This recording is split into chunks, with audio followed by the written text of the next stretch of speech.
الأصحاب كن متأدبا واعرف عظيم منازل الأصحاب هم صفوة رفعوا بصحبة أحمد وبذاك قد خصوا من الوهاب.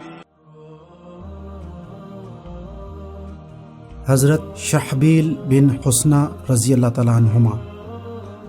غزوہ خیبر 7 ہجری کے کچھ عرصے بعد کا ذکر ہے. ایک دن مشہور صحابیہ حضرت شفا رضی اللہ تعالیٰ عنہا بنت عبداللہ رحمت عالم صلی اللہ علیہ وسلم کی خدمت اقدس میں حاضر ہوئیں اور اپنی ضروریات بیان کر کے آپ صلی اللہ علیہ وسلم سے کچھ مانگا. لیکن اتفاق سے اس وقت آپ صلی اللہ علیہ وسلم کے پاس حضرت شفا رضی اللہ تعالیٰ عنہا کو دینے کے لیے کوئی چیز نہیں تھی. آپ صلی اللہ علیہ وسلم نے معذرت فرمائی، لیکن حضرت شفا رضی اللہ تعالیٰ عنہ برابر اصرار کرتی رہیں. اتنے میں نماز کا وقت آ گیا اور رسول اکرم صلی اللہ علیہ وسلم مسجد کی طرف روانہ ہو گئے. حضرت شفا رضی اللہ تعالیٰ عنہ بارگاہ نبوی سے اٹھ کر اپنی بیٹی کے گھر چلی گئیں جو قریب ہی تھا. وہاں دیکھا کہ ان کے داماد گھر میں بیٹھے ہیں اور نماز کے لیے مسجد نہیں گئے. کسی صاحب رسول کا اذان کی آواز سن کر نماز کے لیے مسجد نہ جانا بڑی عجیب بلکہ انہونی بات تھی. حضرت شفا رضی اللہ تعالیٰ عنہ نے داماد کو ملامت کی کہ نماز کا وقت ہو گیا اور تم گھر میں بیٹھے ہو.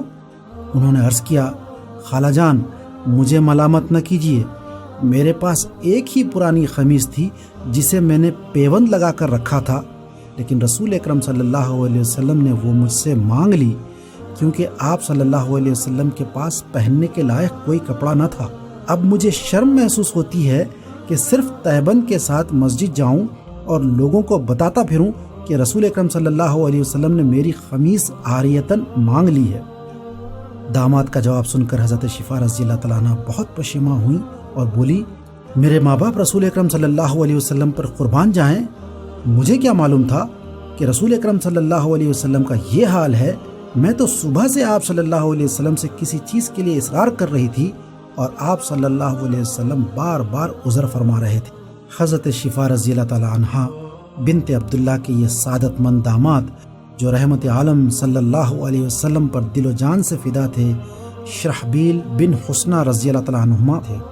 شرحبیل بن حسنہ رضی اللہ تعالیٰ عنہما کا شمار رحمت عالم صلی اللہ علیہ وسلم کے ان جانثاروں میں ہوتا ہے جنہوں نے اپنی زندگیاں دین حق کو سربلند کرنے کی جد و جہد میں گزار دیں اور اس راہ میں کسی بڑی سے بڑی مصیبت کو خاطر میں نہ لائے. شرحبیل رضی اللہ تعالیٰ عنہ ابھی کم سن ہی تھے کہ سائے پدری سے محروم ہو گئے. ان کی والدہ حسنہ رضی اللہ تعالیٰ عنہ جن کا تعلق مکے سے نہ تھا، انہوں نے مکے کے ایک صاحب سفیان رضی اللہ تعالیٰ عنہ بن معمر سے شادی کر لی. قیاس یہ ہے کہ حسنہ رضی اللہ تعالیٰ عنہ اسی زمانے میں اپنے کمسن فرزند شرحبیل کے ہمراہ مکے آئیں اور یہیں مستقل رہائش اختیار کر لی. یہ بعثت نبوی صلی اللہ علیہ وسلم سے 25-30 سال پہلے کا واقعہ ہے. چونکہ اہل مکہ کو حضرت شرحبیل رضی اللہ تعالیٰ عنہ کے آباء و اجداد سے واقفیت نہ تھی، اس لیے وہ انہیں ماں کی نسبت سے شرحبیل بن حسنہ رضی اللہ تعالیٰ عنہما پکارنے لگے اور اسی نام سے انہوں نے تاریخ میں شہرت پائی. حضرت شرحبیل رضی اللہ تعالیٰ عنہ، ان کی والدہ حسنہ رضی اللہ تعالیٰ عنہ، ان کے سونتیلے والد سفیان رضی اللہ تعالیٰ عنہ بن معمر، ان کے سونتیلے بھائی جابر بن سفیان رضی اللہ تعالیٰ عنہ اور جنادہ بن سفیان رضی اللہ تعالیٰ عنہما سبھی نہایت سعید الفطرت لوگ تھے. یہ سب بعثت نبوی کے بالکل ابتدائی زمانے میں اسلام قبول کیے. یوں اس گھرانے کو السابقون الاولون کی مقدس جماعت میں امتیازی درجہ حاصل ہو گیا. یہ وہ دور تھا جب سرور عالم صلی اللہ علیہ وسلم نے علانیہ تبلیغ حق کا آغاز ابھی نہیں کیا تھا اور نہایت رازداری کے ساتھ فریض تبلیغ ادا فرماتے تھے. جب نماز کا وقت آتا تو مسلمان اپنی قوم اور قبیلے سے چھپ کر مکے کی سنسان گھاٹیوں میں جا کر نماز پڑھا کرتے تھے تاکہ مشرکین کو ان کے تبدیلی دین کا علم نہ ہو سکے. چھپ چھپ کر عبادت کرنے والے ان سابقین اسلام میں حضرت شرحبیل بن حسنہ رضی اللہ تعالیٰ عنہما بھی شامل تھے.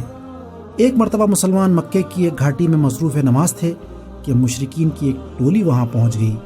یہ لوگ مسلمانوں کو ایک انوکھے طریقے سے عبادت کرتے دیکھ کر بھڑک اٹھے اور اچانک نمازیوں پر ٹوٹ پڑے. حضرت سعد بن ابی وقاص رضی اللہ تعالیٰ عنہ بھی نماز پڑھ رہے تھے. انہیں جوش آ گیا اور پاس پڑی ہوئی اونٹ کی ایک ہڈی اٹھا کر ایک مشرک کو دے ماری، جس سے اس کا سر پھٹ گیا۔ دوسرے مسلمان بھی مقابلے کے لیے تیار ہو گئے۔ مشرکین نے ان کے تیور دیکھے تو ٹھنڈے پڑ گئے اور اپنے زخمی ساتھی کو ہمراہ لے کر بھاگ کھڑے ہوئے۔ رسول اکرم صلی اللہ علیہ وسلم کو جب اس واقعے کا علم ہوا تو آپ صلی اللہ علیہ وسلم نے حضرت ارقم رضی اللہ تعالیٰ عنہ بن ابی الارقم مخزومی کے مکان کو، جو صفا کی پہاڑی کے بالکل قریب واقع تھا، مسلمانوں کے اجتماع اور دعوت کو تبلیغ کا مرکز بنا دیا۔ رسول اکرم صلی اللہ علیہ وسلم خود بھی وہاں تشریف فرما رہتے اور اہل حق بھی دار ارقم ہی میں نماز ادا کرتے۔ جب رسول اکرم صلی اللہ علیہ وسلم نے علانیہ دعوت حق کا آغاز فرمایا تو مشرکین مکہ کا مسلمانوں پر ظلم ستم کا ایک لامتناہی سلسلہ شروع ہو گیا۔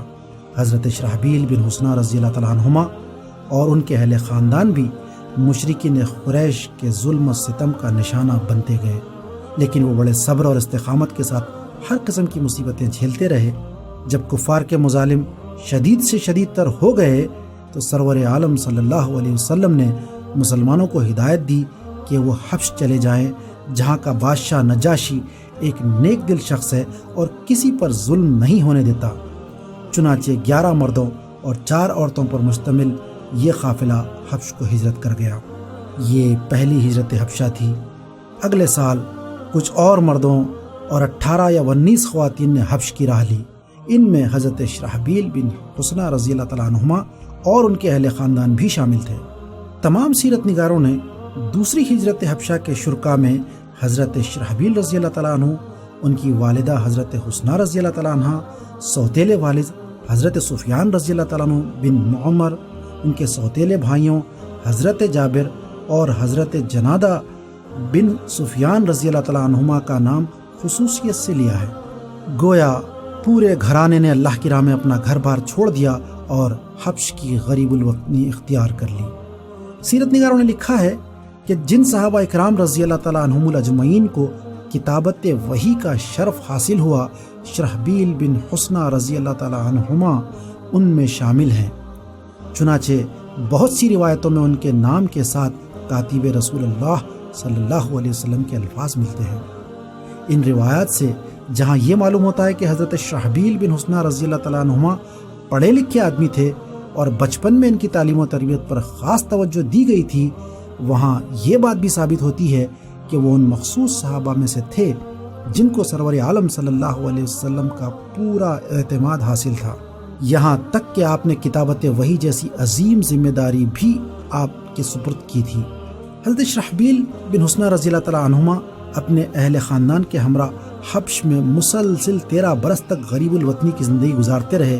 مہاجرین حبشہ میں حضرت ام حبیبہ بنت ابو سفیان رضی اللہ تعالیٰ عنہما بھی شامل تھیں، جو اس وقت تک رسول اکرم صلی اللہ علیہ وسلم کے نکاح میں نہیں آئی تھی، بلکہ وہ اپنے پہلے خاوند عبید اللہ بن جحش کے ہمراہ اسی قافلے میں حبش پہنچی تھی، جس میں حضرت شرحبیل بن حسنہ رضی اللہ تعالیٰ عنہما اور ان کے اہل خاندان بھی شامل تھے۔ بدقسمتی سے عبید اللہ بن جحش نے حبش پہنچ کر عیسائی مذہب اختیار کر لیا اور بے تحاشا شراب پینی شروع کر دی۔ حضرت ام حبیبہ رضی اللہ تعالیٰ عنہا نے اپنے شوہر کو بہت سمجھایا کہ کیوں اپنی عاقبت خراب کرتے ہو، لیکن خدا نے عبید اللہ کے دل پر مہر لگا دی تھی۔ اس پر ان باتوں کا کوئی اثر نہ ہوا اور عیسائیت کی حالت ہی میں اس نے وفات پائی۔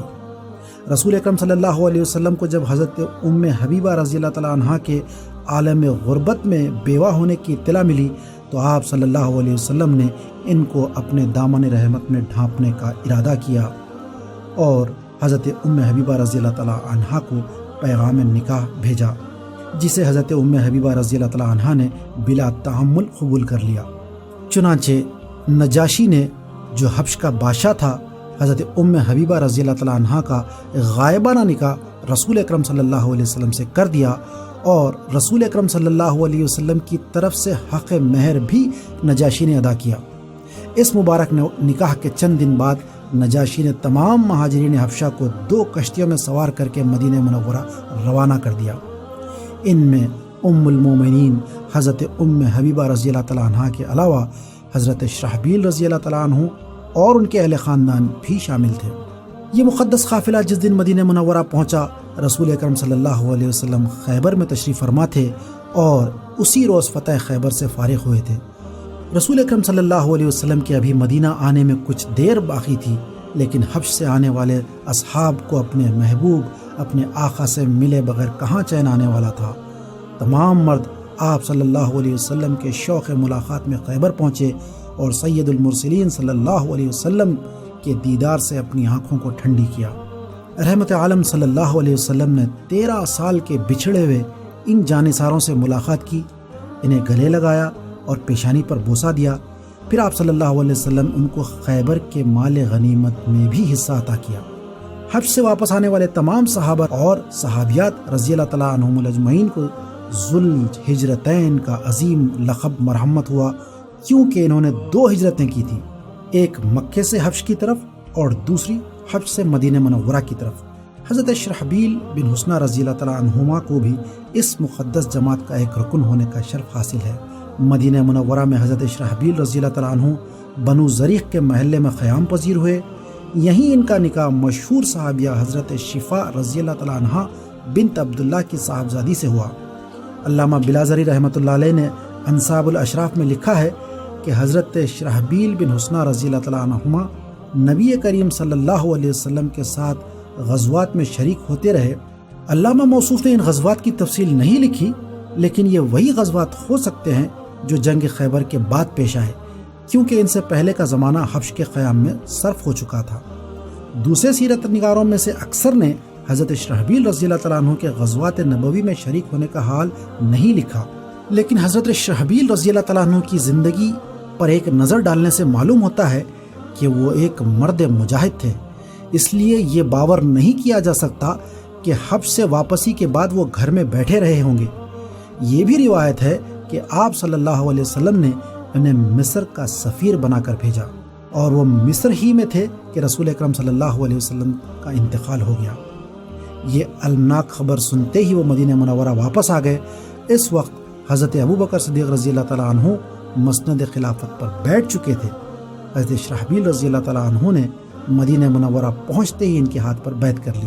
11 ہجری میں خلافت صدیقی کا آغاز ہوتے ہی سارے عرب میں دفتن فتنہ ارتداد کی آگ بھڑک اٹھی۔ مرتدین میں 3 قسم کے لوگ شامل تھے۔ ایک گروہ سرے سے ہی اسلام سے منحرف ہو گیا، دوسرا گروہ مسیلمہ کذاب جیسے جھوٹے مدعیان نبوت کے دام میں پھنس گیا، تیسرے گروہ نے زکوٰۃ دینے سے انکار کر دیا۔ لیکن حضرت ابوبکر صدیق رضی اللہ تعالیٰ عنہ نے اس نازک موقع پر ایسے جوش ایمان اور جرت اور استقامت کا مظاہرہ کیا کہ تاریخ میں اس کی مثال نہیں ملتی۔ انہوں نے طے کر لیا کہ ان تمام فتنوں کا مقابلہ کریں گے اور مرتدین کے کسی مطالبے کے سامنے ہرگز سر خم نہیں کریں گے۔ چنانچہ حضرت ابوبکر صدیق رضی اللہ تعالیٰ عنہ نے مجاہدین اسلام کے 11 لشکر مرتب کیے اور انہیں مختلف اطراف میں مرتدین اور جھوٹے مدعیان نبوت کی سرکوبی کے لیے روانہ کیا۔ ان میں سے ایک لشکر کے سپہ سالار حضرت شرحبیل رضی اللہ تعالیٰ عنہ تھے۔ انہیں یہ ذمہ داری سونپی گئی کہ مسیلمہ کذاب کی سرکوبی کے لیے حضرت اکرمہ رضی اللہ تعالیٰ عنہ بن ابو جہل کی مدد کریں، اور اس کے بعد کندہ اور حضرموت وغیرہ کے مرتدین کی سرکوبی کریں۔ حضرت اکرمہ رضی اللہ تعالیٰ عنہ اتفاق سے اپنے حریف مسیلمہ کذاب کی قوت کا صحیح اندازہ نہ کر سکے اور حضرت شرحبیل رضی اللہ تعالیٰ عنہ کے پہنچنے سے پہلے ہی مسیلمہ سے لڑائی چھیڑ پڑے۔ اس کا نتیجہ ان کی پسپائی کی صورت میں نکلا۔ حضرت شرحبیل رضی اللہ تعالیٰ عنہ جب وہاں پہنچے تو ان کے ساتھ بھی یہی صورت پیش آئی، لیکن انہوں نے پیچھے ہٹ کر مسیلمہ کے ساتھ چھیڑ چھاڑ جاری رکھی۔ بعض روایت میں ہے حضرت شرحبیل رضی اللہ تعالیٰ عنہ نے لڑائی چھیڑنے سے پہلے ہی حضرت ابوبکر صدیق رضی اللہ تعالیٰ عنہ کو مسیلمہ کی جنگی قوت اور تیاریوں سے آگاہ کر دیا تھا۔ اس اثناء میں حضرت خالد بن ولید رضی اللہ تعالیٰ عنہ طلحہ بن خویلید اور عینیہ بن حسین کی سرکوبی سے فارغ ہو چکے تھے۔ حضرت ابوبکر صدیق رضی اللہ تعالیٰ عنہ نے انہیں شرحبیل رضی اللہ تعالیٰ عنہ کی مدد کے لیے روانہ کر دیا۔ یمامہ کے میدان میں اہل حق اور مسیلمہ کذاب کے زبردست لشکر کے درمیان اس دور کی خون ریز ترین لڑائی ہوئی۔ اس میں حضرت شرحبیل رضی اللہ تعالیٰ عنہ سر سے کفن باندھ کر لڑتے رہے، یہاں تک کہ مرتدین کو شکست فاش ہوئی اور ان کے لشکر کے پرخچے اڑ گئے۔ خود مسیلمہ بھی اس لڑائی میں مارا گیا۔ جنگ یمامہ کے بعد حضرت شرحبیل رضی اللہ تعالیٰ عنہ نے فتنہ ارتداد کے کئی دوسرے محاذوں پر بھی داد شجاعت دی۔ اہل حق کی سرفروشی اور استقامت کا نتیجہ یہ نکلا کہ چند ماہ کے اندر اندر مرتدین اور جھوٹے مدعیان نبوت کا یکسر خاتمہ ہو گیا اور سارے عرب نے خلافت صدیقی کے سامنے اپنا سر اطاعت خم کر دیا۔ 13 ہجری میں شام کی رومی سلطنت کے خلاف جنگ کا آغاز ہوا تو حضرت ابوبکر صدیق رضی اللہ تعالیٰ عنہ نے اس مہم کے لیے 4 سپہ سالار مقرر کیے۔ متعدد روایت سے معلوم ہوتا ہے کہ خلیفۃ الرسول صلی اللہ علیہ وسلم نے حضرت ابو عبیدہ رضی اللہ تعالیٰ بن الجراح کو حمص پر، یزید بن ابو سفیان رضی اللہ تعالیٰ عنہما کو بلخا اور دمشق پر، حضرت عمرو بن العاص کو فلسطین پر اور حضرت شرحبیل بن حسنہ رضی اللہ تعالیٰ عنہما کو اردن پر معمور فرمایا۔ یہ سب علاقے اس زمانے میں شام ہی میں تھے اور عملی قیادت کے سلسلے میں یہ حکم دیا تھا جس امیر کی حدود قیادت میں جنگ ہو وہی امیر لشکر کی قیادت کرے گا۔ اگر میدان کارزار میں سب یکجا ہو جائیں تو تمام لشکر کے سپہ سالار حضرت ابو عبیدہ بن الجراح ہوں گے۔ عرب کی سرحد سے نکل کر مجاہدین اسلام کو جگہ جگہ کیل کانٹے سے لیس رومیوں کے بڑے بڑے جتھے ملے۔ انہوں نے مسلمانوں کی زبردست مزاحمت کی، لیکن اہل حق کے سیل بے پناہ کے سامنے ان کی کچھ نہ چلی۔ حضرت یزید بن ابو سفیان رضی اللہ تعالیٰ عنہما سب سے پہلے مدینہ منورہ سے روانہ ہوئے تھے۔ تبوک کے مقام پر ان کی مدبھیڑ رومیوں کی ایک زبردست فوج سے ہو گئی۔ اس فوج کی قیادت ہرقل کے 4 آزمودہ کار افسر کر رہے تھے۔ اس فوج کے مقابلے میں حضرت یزید بن ابو سفیان رضی اللہ تعالیٰ عنہما کے لشکر کی تعداد بہت کم تھی، لیکن وہ اللہ کے بھروسے پر اس سے بھڑ گئے۔ پہلے دن کی لڑائی میں ہار جیت کا کوئی فیصلہ نہ ہو سکا۔ دوسرے دن پھر معرکہ کارزار گرم ہوا تو فریقین خوب جم کر لڑے۔ عین اس وقت جب کہ لڑائی زوروں پر تھی، حضرت شرحبیل بن حسنہ رضی اللہ تعالیٰ عنہما اپنے لشکر کے ساتھ وہاں پہنچ گئے۔ وہ حضرت یزید بن ابو سفیان رضی اللہ تعالیٰ عنہما کی روانگی کے بعد بصرہ کا عزم کر کے مدینہ سے چلے تھے۔ اب جو انہوں نے مسلمانوں کو رومیوں سے نبرد آزما دیکھا تو بغیر دم لیے تکبیر کے نعرے لگاتے ہوئے اپنے بھائیوں کی مدد کے لیے میدان میں اتر آئے۔ یزید بن ابو سفیان رضی اللہ تعالیٰ عنہما کے لشکر کے لیے حضرت شرحبیل رضی اللہ تعالیٰ عنہ کی آمد تائید غیبی سے کم نہ تھی۔ سب نے مل کر تازہ جوش اور ولولے کے ساتھ رومیوں پر اس زور کا حملہ کیا کہ ان کی صفیں الٹ کر رکھ دیں۔ تمام بڑے بڑے رومی افسر میدان جنگ میں کام آئے، یہاں تک کہ رومی فوج اپنے ہزاروں آدمی کٹوا کر بھاگ کھڑی ہوئی۔ لڑائی کے بعد حضرت یزید بن ابو سفیان رضی اللہ تعالیٰ عنہما حضرت شرحبیل رضی اللہ تعالیٰ عنہ سے بغلگیر ہوئے اور دونوں نے ایک دوسرے کو فتح کی مبارکباد دی۔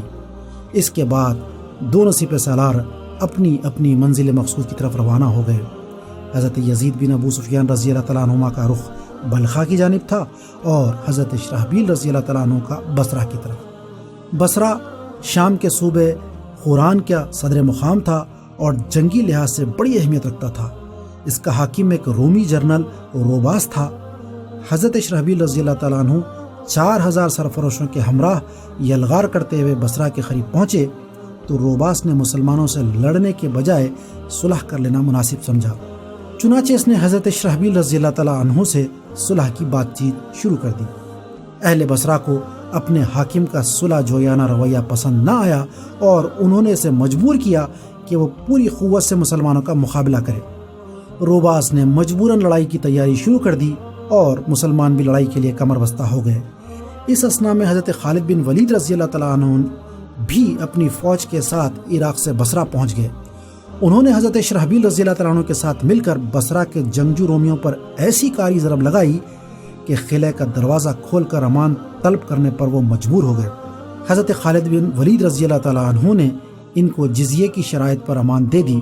اس کے بعد وہ حضرت شرحبیل رضی اللہ تعالیٰ عنہ کو بصرہ میں چھوڑ کر دمشق کی طرف بڑھے اور حضرت ابو عبیدہ رضی اللہ تعالیٰ عنہ کے ساتھ مل کر شہر کا محاصرہ کر لیا۔